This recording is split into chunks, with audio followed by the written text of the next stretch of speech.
Hi guys, this is Asal. I'm studying for the bar and I wanted to review my notes with you. So today I'm studying torts, and specifically I'm studying trespass to land, trespass to chattel, and conversions. So I'm expecting this video to be about 10 minutes long, so you gotta be a little patient with me, okay? I'm gonna jump into it and I'm gonna start with trespass to land. So trespass to land has 4 elements. The first element is intentional. The second element is unlawful. The third element is physical invasion of real property. And then finally, the fourth element is as to which the plaintiff is the rightful owner, or otherwise the person with the rightful exclusive possession and control over the property. So it's either the rightful owner or the person who has rightful exclusive possession and control. Okay, so the intent level is a little different here in trespass and in battery. So in battery, the intent is related to the result of the defendant's intentional performance of some action, whereas here under trespass, the intent is related to the performance of an act that happens to result in an invasion. So it's a little different. So what do I mean by that? For example, let's say that someone thinks that they're on a public land, they think they're lost in a forest somewhere, and they don't know that they've actually trespassed into someone else's land. So is that enough saying, oh, I didn't intend to, I didn't know that I was trespassing into someone else's land? No, because it doesn't matter that if you didn't know or if you knew, you trespassed into someone else's land anyway. So that whole mistake of fact is not a defense here. So another thing I want to talk about is, what is that unlawful invasion? What do I mean by that? I mean that without the plaintiff's effective consent or without some other overriding legal privilege to be there. So there has to be some sort of a legal privilege why they came on the land.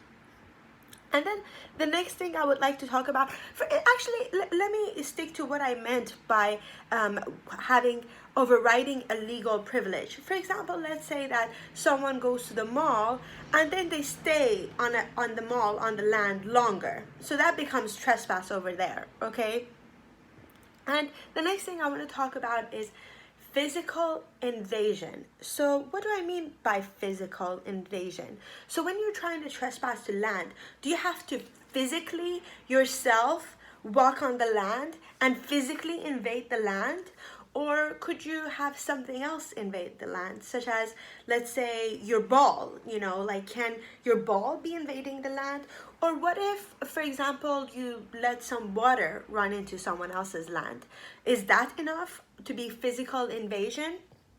The answer is actually yes, that is enough to be physical invasion, but there's something that is not enough to be physical invasion, and I'll explain that to you.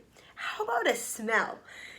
Actually something that is very funny, cows, they produce a lot of gas, methane, okay? So, is that enough for it to be trespass? Let's say that there's a cow farm over here and the cows, they're really producing a lot of methane. So can the neighbor come and say, you know what, your cows, the smell is trespassing into my land, like ew? No, over here, the smell is not trespass. What you do over here, you pick up your notes on nuisance. I'm gonna make a video on nuisance too.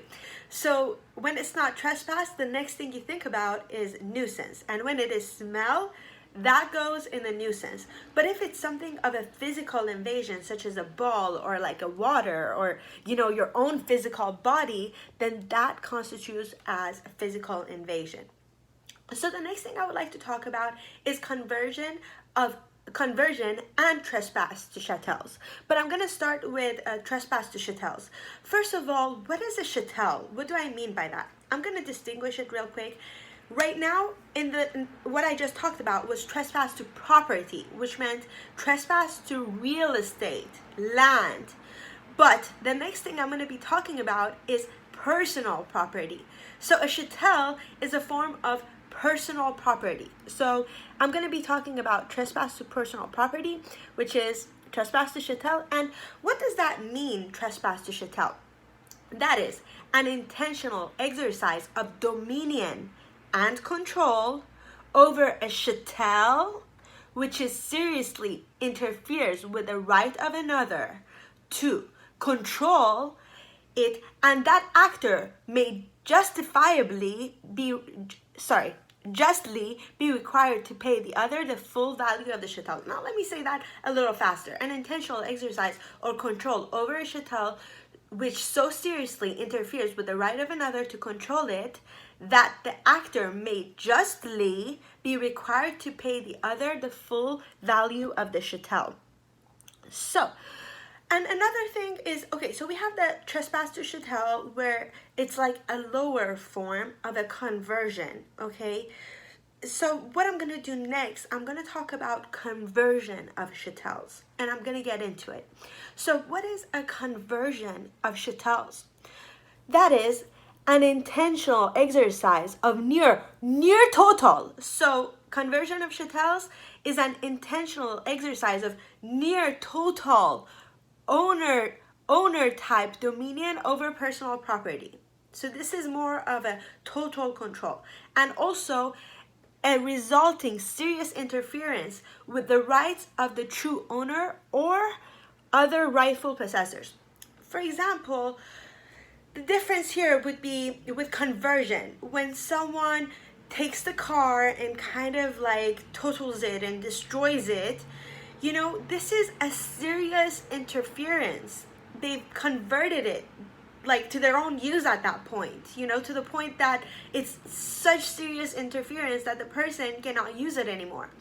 Whereas with the difference between the chattel is that, okay, yeah, a person may take the car and they may accidentally take the car even, but they haven't totally deprived the other person. So what do I mean by that? Like, a professor actually gave a very good example. She said that, okay, with trespass to chattel, let's say one of the students gets in my car and she drives off thinking, okay, I have the same Mini Cooper and maybe that's my car, thinking that's my car. So they drive off, they go around the block and they bring it back. You know, they haven't converted it, they haven't destroyed it, it still belongs to the professor. They just made a mistake and they took it around the block and they brought it back. So that would be trespass to chattel. Okay, whereas if they took it and they totally destroyed it to the point that it seriously interferes with the professor's use, then that would be conversion. So what do I mean by dominion? Okay, mistake is not a defense to conversion of chattel, same as trespass to property. So if you say, oh, mistake of fact, oh, I thought that was my car that I drove off with it. No, that's still trespass to chattel. It doesn't matter if you made a mistake thinking that it was your car. And also, the next thing I would like to talk about is a serious interference. So what do I mean by serious interference? For example, let's say that the student who drove the car around the block completely totaled it to the point of like serious destruction. That is serious interference because they wrecked it. Okay, so when it's wrecked, it's serious interference. Also, I would like to talk about some ways to commit a conversion. So I'm gonna jump right into it. There are about 10 ways that I've listed over here that you can commit a conversion. I'm gonna start by this one: taking possession of a chattel by fraud or duress. So if you're using fraud or duress, then that's a way to commit conversion. Or barring the rightful possessors access to the chattel, destroying the chattel, fundamentally altering the chattel to the point that, you know, you change its character.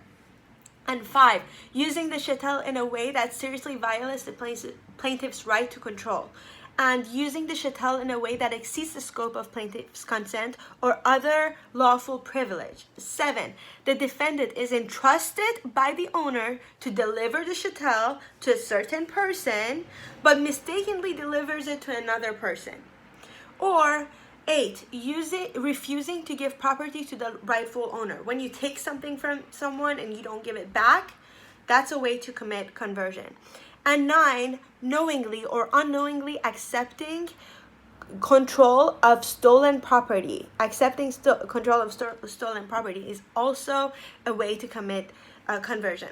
The next thing I want to talk about is determining if there has been a conversion. So how can you determine if there has been a conversion?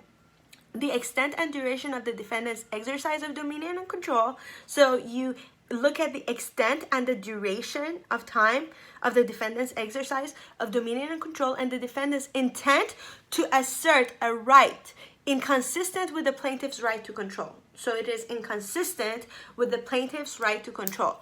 And the defendant's good faith. Also, the last thing I want to talk about is the intent, and which I told you that is actually very different from battery, trespass to chattel, and trespass to land and conversion. They have two different types of intent. With battery, you gotta have the intent, whereas here with trespass to land, trespass to chattel, and conversion, you don't necessarily have to have the intent. You could trespass to chattel without even knowing you did it, or trespass to land without knowing you did it, or convert without knowing you did it. So that's the difference there. That's pretty much everything I wanted to say, and I really hope you enjoy studying. Good luck.